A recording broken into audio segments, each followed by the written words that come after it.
हम चुलबुल झा आई एकटा गौरी के गीत गा कऽ सुनबै छी। नीक लागत तऽ हमर चैनल के लाइक शेयर एंड सब्सक्राइब कर देब।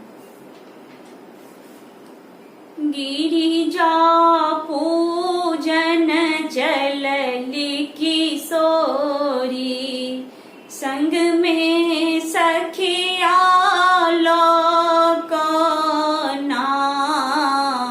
गिरिजा पूजन चलली किशोरी, संग में सखिया लोकना। सखिया लोकना संग में सखिया लोकना। गिरिजा पूजन चलली किशोरी, संग में सखिया लोकना। गंगा जल भारी भारी राखली सुरहिया है। गंगा जल भारी भारी रखली सुरहिया है। अरहुल तोरी तोरी साजल डलिया से, हम गौरी के चढ़ाए बना। से हम गौरी के चढ़ाए बना।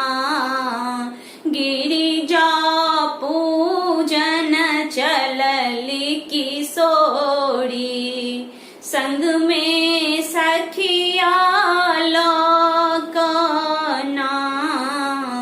गिरिजा पूजन चलली किशोरी, संग में सखिया लोकना।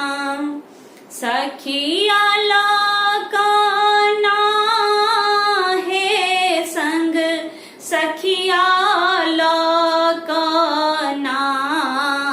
गिरिजा पूजन चलली किशोरी, संग में सखिया लोकना। चंदन अक्षत नैवेद सिंदूरा के पूरिया है। अक्षत चंदन नैवेद सिंदूरा के पूरिया है। बेलपत्र तोड़ी तोड़ी धूप दीप लाए किशोरी, गौरी के चढ़ाए बना।